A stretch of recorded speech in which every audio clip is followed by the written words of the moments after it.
E aqui estamos. O passe ao final.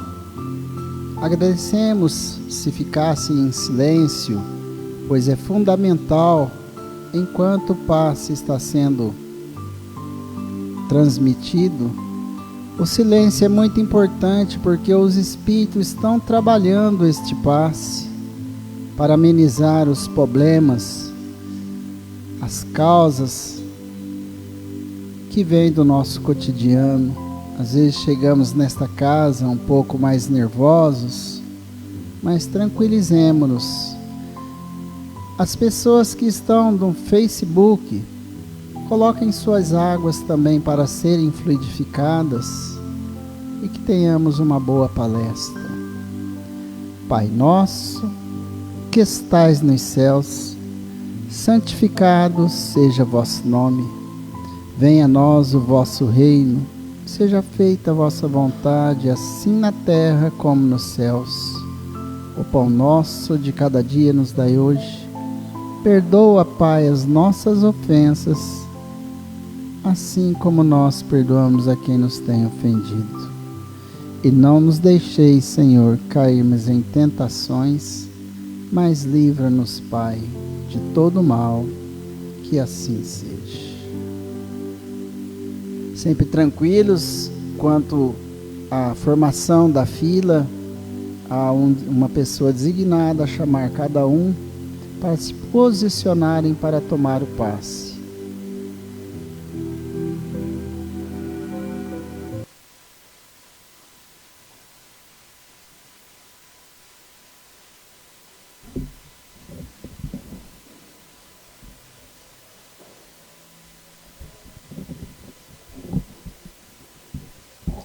Boa noite a todos. Cumprimentamos também aqueles que nos acompanham pela internet, rogando a Jesus as suas bênçãos de amor e de paz. Derrama o coração pelo caminho, tange a lira do bem que te procura, a mensagem da paz, canta baixinho, onde brilha a bondade doce e pura. Oferta um ramo de flor a cada espinho, por mais te doa a mágoa que tortura, para quem chora a bênção de carinho. É como a estrela para a noite escura. Bendize a própria dor em que te exprimes, serve sorrindo embora, de alma presa ao turbilhão das lágrimas sublimes, verás que em tudo se descerra o amor de Deus na glória da beleza que em cascatas de luz envolve a terra. O poema intitulado Serve Sorrindo, de autoria do Espírito Alta de Souza, psicografado por Chico Xavier. No tema de hoje, uma palavra de Jesus. Alegrai-vos. Vivemos tempos desafiadores. Muitos de nós aqui hoje enfrentamos dificuldades de diversas ordens, dificuldades materiais, problemas familiares, dores no corpo e na alma.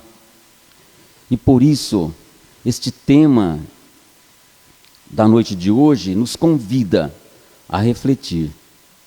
Onde nasce a verdadeira alegria? Será que ela depende das riquezas do mundo? Por isso, a busca pela felicidade será sempre um tema atual. Muitas vezes, a gente pensa desta forma: se eu tiver um bom emprego, um bom salário, uma casa confortável, puder viajar, comprar aquilo que eu quero sem pensar nas contas no final do mês, eu acho que aí sim serei feliz. Será que isso é verdade? Será que esse ponto de partida tem algum fundo de realidade? Ao olharmos para o mundo, a gente vai ver tantos que possuem tudo isso: dinheiro, fama, sucesso, mas que ainda assim sentem um vazio dentro deles próprios, que eles não conseguem equacionar os desafios que surgem na sua caminhada diária. Quantos famosos, quantos ricos, que aparentemente têm tudo, acabam se perdendo no uso de drogas, por exemplo, na tristeza profunda. Infelizmente, muitos desses que nós estamos colocando aqui buscam o suicídio como fuga para as suas dores.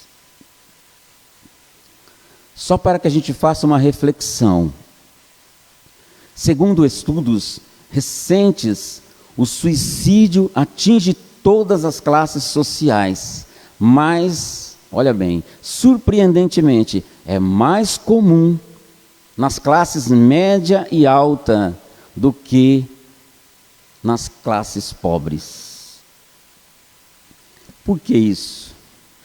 Porque, segundo Joana de Ângeles, o sofrimento da alma, ele não escolhe conta bancária. O sofrimento não tem ética. A tristeza pode morar tanto na mansão luxuosa quanto no casebre simples à beira da estrada. Então Jesus disse: alegrai-vos. Por que Jesus disse isso? Onde é que ele disse isso? Vamos entender um pouquinho mais desta palavra de Jesus. Após a crucificação, Jesus cumpre aquilo que prometeu e ele aparece a duas mulheres. Uma delas, Maria de Magdala, em corpo espiritual, no Jardim das Oliveiras. Imaginemos a cena, o momento. Elas vão até o sepulcro para se despedir de uma forma mais íntima daquele que era o mestre. E elas encontram o túmulo vazio. A gente tem que imaginar como é que aquelas mulheres estavam tristes, sentindo a dor da perda do mestre querido, do mestre amado. E para elas, aquele momento em que elas encontram o túmulo vazio, tudo parecia acabado. Não encontraram o corpo do mestre. Mas Jesus aparece. Ele aparece às mulheres no caminho. Quando elas reencontram com ele no jardim, vendo ele em corpo espiritual, e ele pede a elas que elas não tivessem medo, que elas fossem avisar aos seus discípulos que ele estaria com eles num breve tempo. Essas palavras de Jesus, anotadas por Mateus, no capítulo 28, versículo 9, alegrai-vos. Quando ele diz isso, ele não faz ali um pedido vazio para essas duas mulheres. Não foi uma alegria superficial, dessas que passam logo. Ele faz um convite profundo, um convite à verdadeira alegria, a alegria de saber que a vida continua, que o amor vence, que o espírito é imortal. Porque elas estavam aturdidas, entristecidas, apavoradas, fora em busca do amigo querido que havia partido, e ele vem dizer para ela que elas alegrassem, que não ficassem da forma como estavam, entristecidas. E ele vem dizer que a vida continua, que ele estava ali de novo, queria falar com os seus discípulos. E as mulheres vão ao encontro dos discípulos para transmitir a mensagem. Como eu disse, em Mateus, no capítulo 28, versículo 9, ele pronuncia essas palavras. A passagem descreve que após as mulheres saírem do túmulo com medo, elas então encontram Jesus, ele as saúda, e essa frase que ele disse às duas mulheres ecoa pelos séculos até hoje, como um convite a cada um de nós. Não foi, como eu disse, um pedido vazio, não foi um alegrai-vos como se fosse uma alegria superficial, era um convite muito profundo, não é? Era um convite à verdadeira alegria, mostrando que o Espírito sobrevive à morte. Convém ressaltar aqui que na época de Jesus, as mulheres eram vistas com inferioridade, colocadas à margem das decisões religiosas, sociais. Naquele tempo, o testemunho de uma mulher sequer era aceito nos tribunais. As mulheres eram tratadas como propriedade do marido ou do pai, sem direito à voz e sem direito ao ensino. E Jesus foi esse revolucionário que a gente sempre fala aqui. Ele quebra as barreiras. Ele olha para as mulheres com respeito, com ternura, dando a elas a dignidade que todas elas merecem.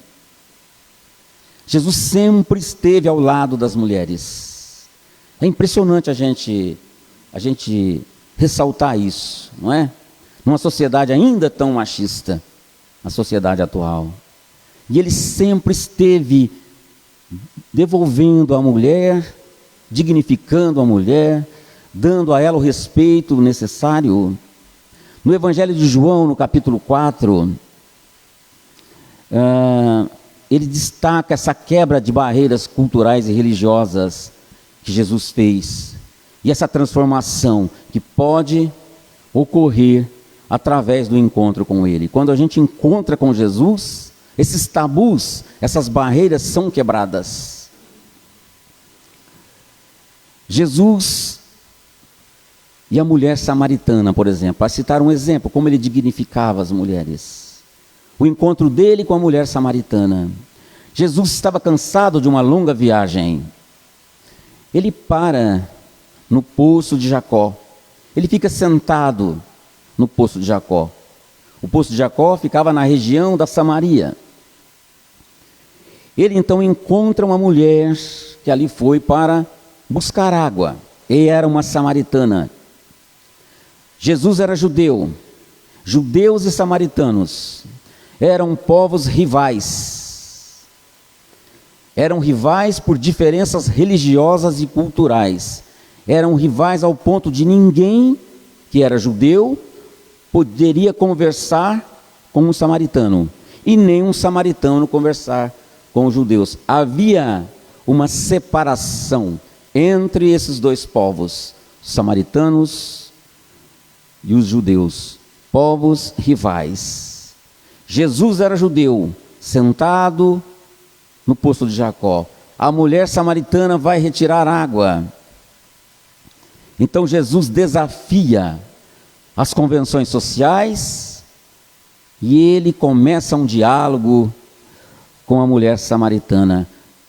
Um ato que causaria surpresa e até um escândalo entre os seus contemporâneos, quando souberam que ele havia conversado com a mulher samaritana.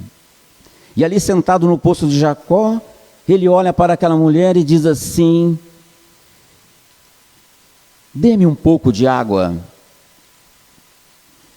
E ele desafia com esta fala a mulher a reconhecer a sua sede espiritual e o dom que ele pode oferecer. Jesus então fala sobre a água viva, que sacia a sede espiritual e oferece a vida eterna, contrastando com a água física do poço. Porque ele pede à mulher: mulher, dá-me de beber. E ela vê que ele é judeu, não levanta a cabeça, porque havia a rivalidade dos povos, e ela diz, de cabeça baixa, sem olhar para ele: eu admiro muito você sendo judeu, porque eles se reconheciam pela vestimenta, os judeus se vestiam de forma diferente. Ela reconheceu que ele era judeu. Eu me admiro você sendo judeu, pedir água a mim que sou mulher samaritana. E ainda mais, eu sendo uma mulher que não estou acompanhada do meu marido. Não podia os homens conversar com as mulheres se elas não estivessem acompanhadas dos seus maridos. Eu me admiro muito você estar pedindo água a mim. Jesus então começa a conversar com essa mulher, e ele estabelece informações íntimas a respeito daquela mulher. E ela começa a ficar preocupada, porque ele começa a detalhar coisas da vida dela, coisas íntimas que as pessoas não sabiam. E quando ele fala, ela se assusta e ela diz: tu és profeta?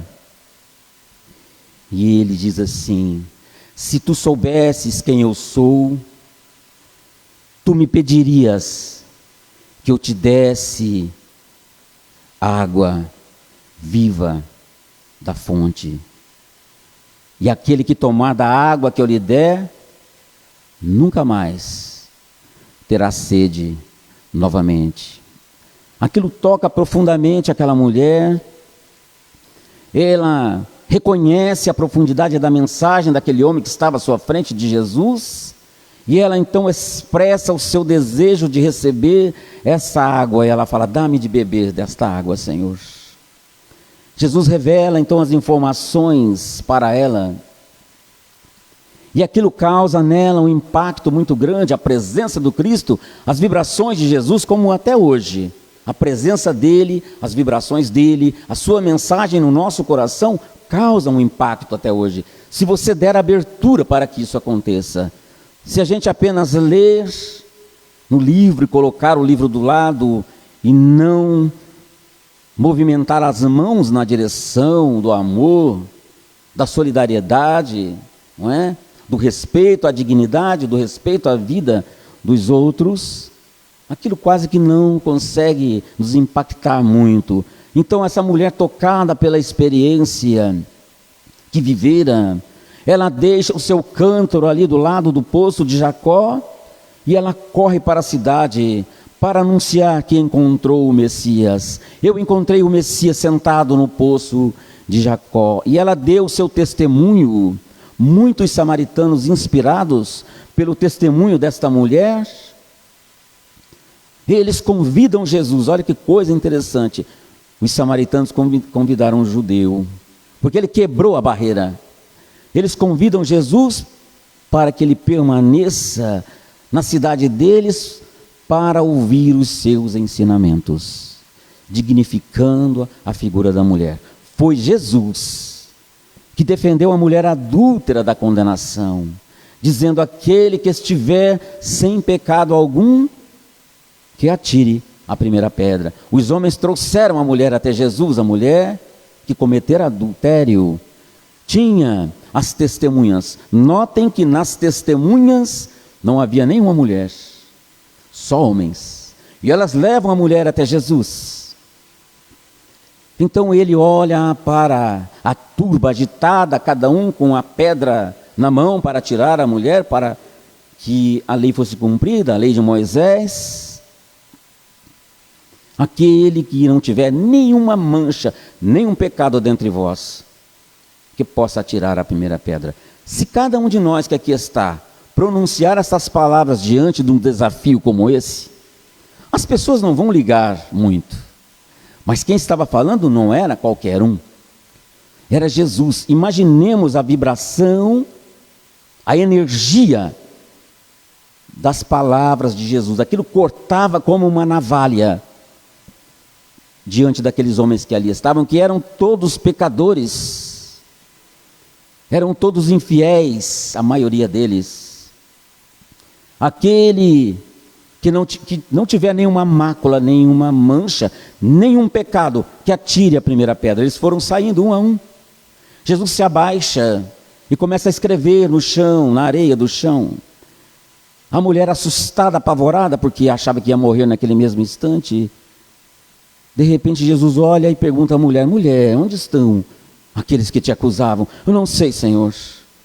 Eles foram saindo um a um, até que não ficou ninguém. Se eles não te condenaram, eu também não te condeno. Mas não voltes a percorrer o mesmo caminho. Tome uma direção contrária, uma direção diversa. Haja com respeito, com dignidade. Ele muda o pensamento de uma mulher que estava em adultério. A partir desse encontro, foi Jesus que permitiu que Maria de Betânia se sentasse aos seus pés para aprender. Ela estava limpando a casa quando ele chegou. As duas irmãs, Marta e Maria. E quando ele começa a falar, Maria senta-se aos seus pés. Ela deixou o serviço da casa e foi ouvir o que é que ele estava falando. Marta vai até Jesus e pede a ele: mestre, diga à minha irmã para que ela me ajude. Temos muito serviço a fazer na casa.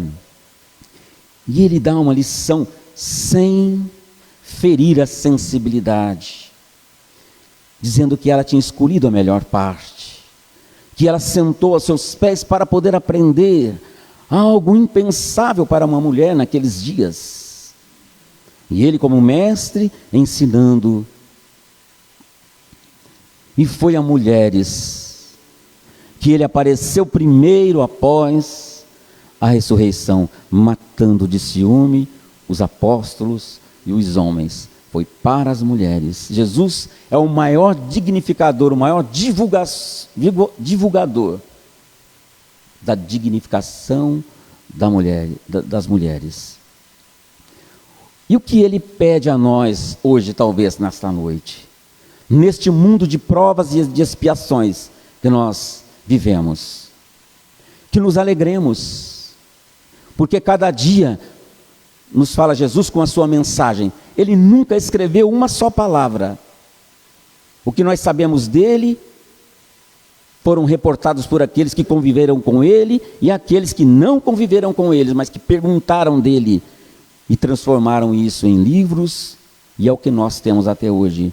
Ele vem nos falar que nos alegremos, porque cada dia é uma nova oportunidade de aprendermos, de servirmos e de amar.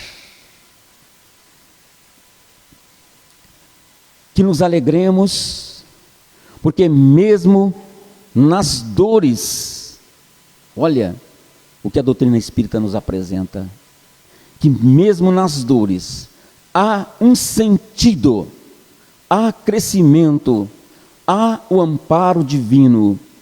Jesus nos lembra com esse alegrai-vos, que o bem sempre triunfa, que a luz sempre vence a escuridão, que a esperança jamais deve morrer no coração humano. Essa doutrina que nós estamos abraçando, aqueles que talvez estejam aqui pela primeira vez, essa doutrina iluminada, codificada por esse homem admirável chamado Allan Kardec, essa doutrina nos confirma tudo isso que Jesus falou, nos consolando, esclarecendo, dizendo que a verdadeira alegria não vem do mundo material, mas da certeza que estamos aqui para aprender, que aproveitemos essa oportunidade reencarnatória, para podermos aprender um pouco mais. Quando o Mestre nos convida, ele nos chama a olhar para além das dificuldades do agora, porque a gente enxerga o agora, a gente enxerga o momento atual. Ele fala que a gente tem que projetar o nosso pensamento um pouco mais além e seguir mesmo diante desses desafios, seguir com coragem, manter a chama da esperança acesa no nosso coração, buscar a alegria de viver e agradecer pela oportunidade da reencarnação, mesmo que os desafios surjam de forma inesperada, exigindo de cada um de nós o sacrifício maior. Há um médico, psiquiatra austríaco de nome Viktor Frankl. Ele foi um psiquiatra, um pensador judeu. Durante a Segunda Guerra Mundial, esse homem foi preso pelos nazistas e foi levado para os campos de concentração, incluindo Auschwitz, o mais cruel e letal de todos os campos de concentração. Ali no meio deste sofrimento, da fome, do frio, das doenças, da violência, Frankl viveu o pior que o ser humano poderia enfrentar. Mas o interessante é que ele não desistiu de viver. Dentro do campo de concentração, ele começou a observar as pessoas que ali estavam, que conviviam com ele, aquelas que estavam ali ao seu redor. E ele foi traçando perfis destas pessoas, tanto dos prisioneiros quanto dos guardas alemães. Ele começou a fazer essa observação. Ele começou a observar dentro de um campo de concentração, um lugar tão difícil, onde o sofrimento triunfa. Ele começou a pensar gestos de bondade ali dentro do campo de concentração, mas também de maldade. Porque aqueles que faziam a maldade porque queriam fazer. Outros guardas faziam porque eram obrigados, porque estavam ali no front alemão, não é? Diante do comando de Hitler. Eles tinham que fazer, cumpriam ordens. Outros faziam por prazer. Ele começou a observar, a notar cada gesto de bondade daqueles que estavam dentro do campo de concentração, seus companheiros, e também gestos pequenos, lampejos de bondade em alguns dos guardas. Então ele percebeu algo profundo, que mesmo ali, no meio daquele sofrimento extremo, algumas pessoas ainda conseguiam encontrar sentido para as suas vidas. Pessoas que partilhavam, por exemplo, um pedaço de pão com um companheiro que estava morrendo de fome, ele dividia o pão. Uns que sentavam do lado daqueles que estavam chorando, abraçavam e faziam uma oração. Que confortavam um companheiro desesperado. A história desse homem, Viktor Frankl, me impressiona muito desde que eu li pela primeira vez. Ele pega alguns desses prisioneiros que ele fez o perfil, aqueles que tinham lampejos de gestos de bondade, mesmo dentro desse sofrimento todo, aqueles que buscavam formas diversas para aliviar o ambiente tão duro. Então ele convida essas pessoas e coloca uma ideia no ar. Estamos aqui presos nesse campo de concentração. Se nós pudéssemos, se vocês me ajudassem, a gente construir pequenos jardins. A gente pode plantar gramas, conseguir flores silvestres. Quando a gente sai do campo de concentração para trabalhar do lado de fora, as flores que crescem lá, a gente poderia trazer e plantar aqui. Alguns disseram, mas não, isso não vai ser possível, eles não irão deixar a gente fazer isso. Mas eu vou conversar com eles. Ele traçou o perfil dos guardas, aqueles que faziam a maldade porque queriam fazer, mas existiam aqueles que faziam a maldade porque estavam obrigados.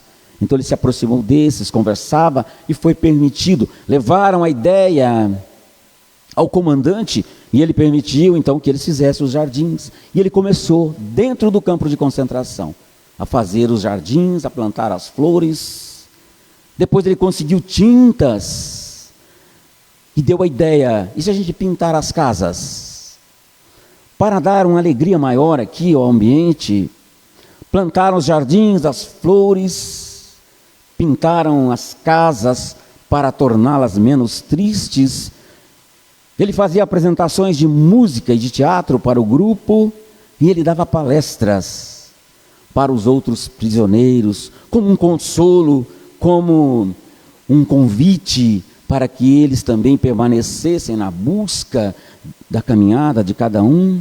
Viktor Frankl, então, ele cria um método, uma terapia chamada logoterapia, uma linha da psicologia que nos diz que a grande força que move o ser humano é a busca por um sentido para a vida. Mesmo nas maiores dores, quando a gente encontra um motivo para viver, a gente consegue suportar os desafios e os sofrimentos.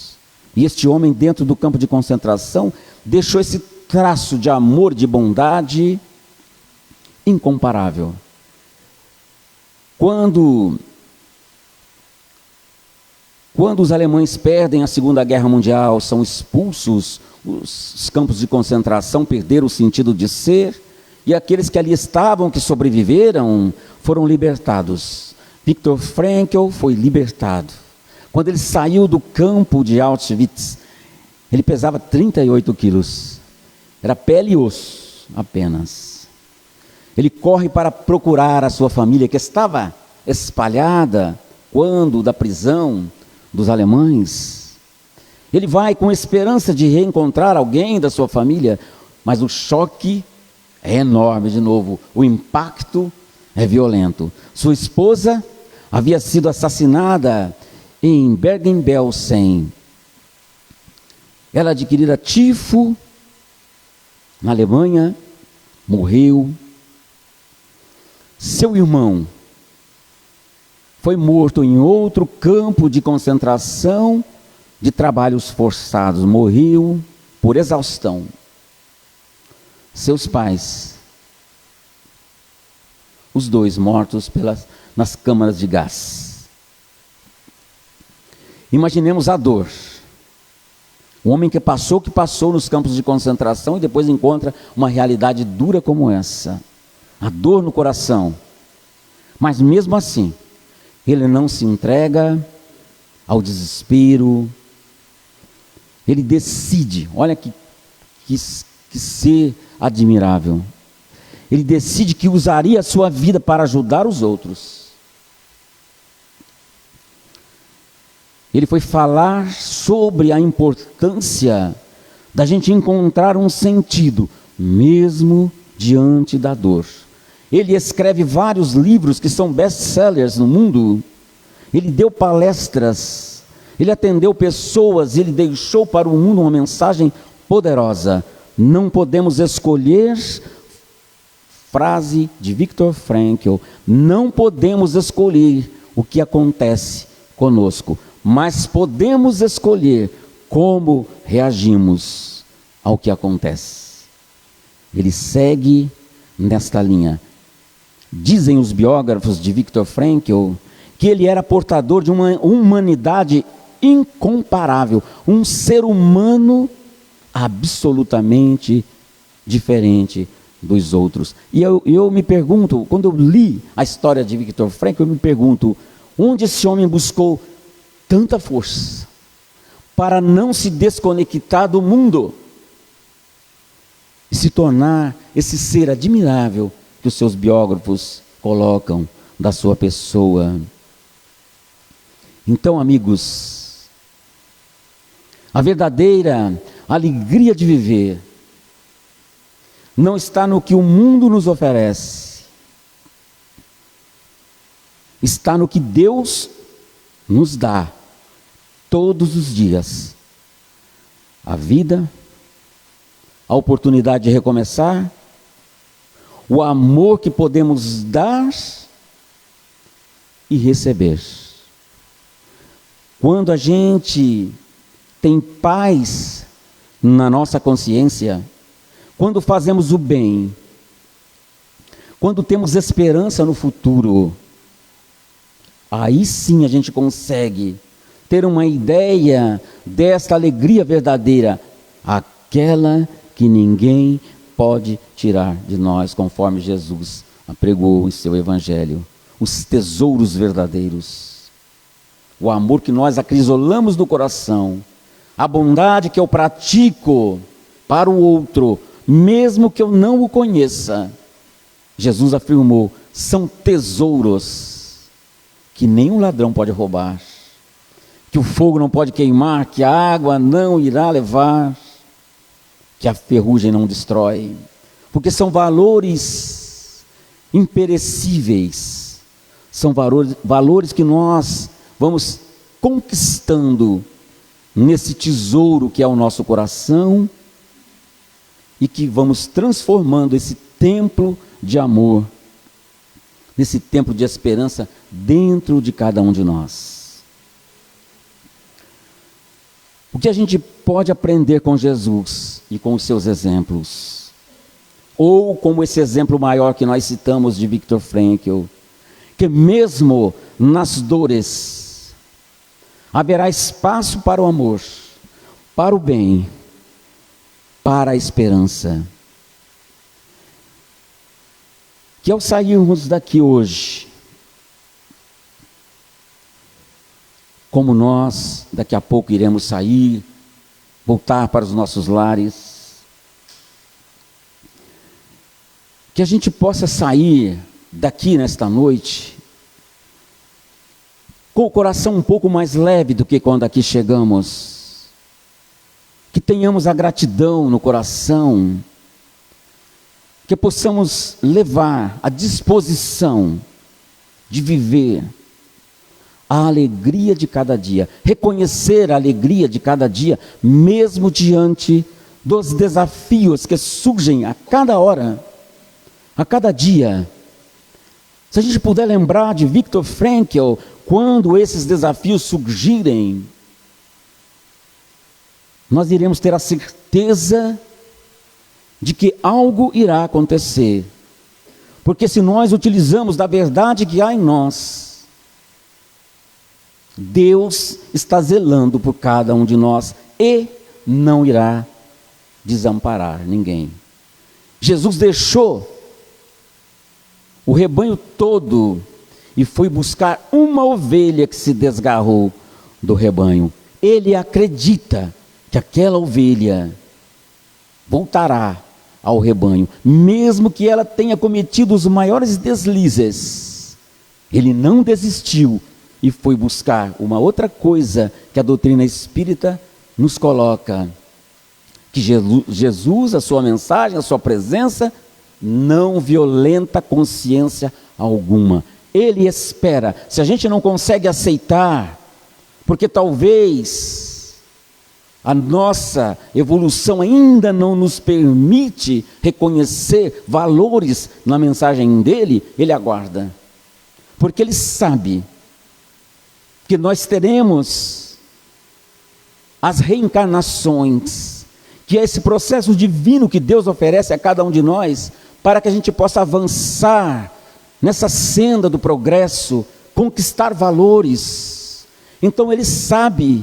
Então ele não violenta consciências, ele só vai amparar de uma forma mais direta e objetiva quando essa consciência se abrir para a sua mensagem. Então ele sabe aguardar, que nós possamos sair daqui hoje, aprender com Jesus, com seus exemplos, com essa história de Viktor Frankl, esse homem admirável, que as dores são sinais, são pontes que nos convidam ao progresso e que nós certamente seguiremos, aprenderemos um pouco mais. Que a gente possa sair daqui hoje levando no coração uma alegria diferente, uma alegria de estar vivo, agradecendo por essa oportunidade. Então que Jesus nos fortaleça, que Ele nos abençoe, que Ele nos guie, que Ele esteja no nosso coração e que nós possamos fazer a nossa busca, a nossa caminhada do modo particular que cada um consegue, mas que nós iremos certamente encontrar aquilo que cada um almeja. E para terminarmos antes dos passes, falando de Jesus, dessa busca, poderíamos dizer: procurei-te, desarvorado e triste, em loucas aventuras com os outros, e não consegui encontrar-te. Onde quer que eu levasse a minha ansiedade, deparava-me com as marcas dos teus pés no chão. Eu cobri os meus sonhos de angústias, dilacerando as minhas esperanças em vãs tentativas de encontrar-te. Exauri-me sem resultado feliz, tombei vencido. Defrontei-me um dia com uma criança abandonada nas ruas de qualquer cidade, e eu não sei explicar por que naquele instante amei aquela criança. E a sua voz, sem palavras, a música das suas necessidades, fizeram-me encontrar nós três, a mim, ao meu próximo e a ti, soberano Senhor da minha vida. E agora que te encontrei, eu te peço, não cesses de cantar, ó brisa ligeira que passeias pelo vale da minha escuridão. Nunca mais interrompas o teu curso, ó água transparente do regato. Toda a musicalidade que embala a vida e a natureza, faz-se partitura, para que esse cantor divino destrave na garganta a sua voz, e inunde o mundo de harmonias, de alegrias e de felicidades. Que Jesus vos abençoe. Obrigado pela atenção de cada um, e que nós possamos alimentar o nosso coração com a alegria da mensagem dele, da presença dele sempre viva. Que Jesus nos abençoe.